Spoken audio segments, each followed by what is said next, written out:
Good morning everyone. મારું નામ પટેલ હિરાની કુંજકુમાર છે. હું ધોરણ 6 એક્ઝોટિકા શાળામાં અભ્યાસ કરું છું.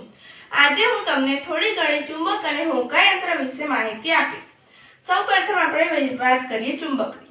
ચુંબકના ઘણા બધા પ્રકાર હોય છે, જેમ કે ગજિયું ચુંબક, ગોળાકાર ચુંબક, વર્તુળાકાર ચુંબક વગેરે પ્રકારના ચુંબક હોય છે.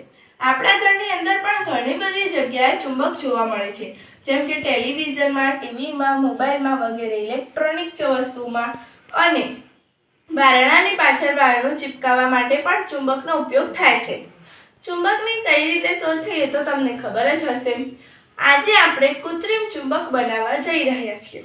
ચાલો, મેં એક કૃત્રિમ ચુંબક બનાવવા માટે એક સાદું ચુંબક અને એક સોય લીધી છે. સૌપ્રથમ હું આ સોયને આ ચુંબક ઉપર આવી રીતે ઘસીશ.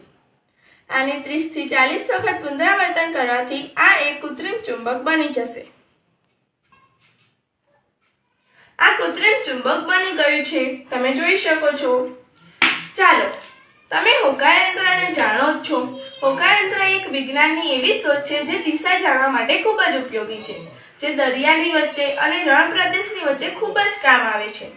તો આજે આપણે એવું જ એક હોકાયંત્ર, કૃત્રિમ હોકાયંત્ર આપણે બનાવીએ. ચાલો, કૃત્રિમ હોકાયંત્ર બનાવવા માટે મેં સૌપ્રથમ એક વાટકામાં પાણી લીધું છે, એક નાનો સ્પંજનો ટુકડો લીધો છે અને હાલ જે આપણે કૃત્રિમ ચુંબક બનાવ્યું એ કૃત્રિમ ચુંબક બનાવ્યું છે.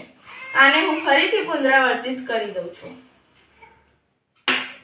ચાલો, હવે આ સોયને આપણે આ સ્પંજની અંદર ભરાવીશું અને આપણે આને પાણીમાં મૂકીશું.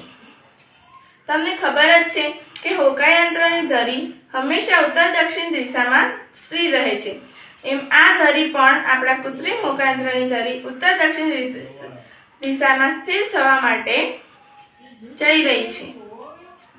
ધન્યવાદ.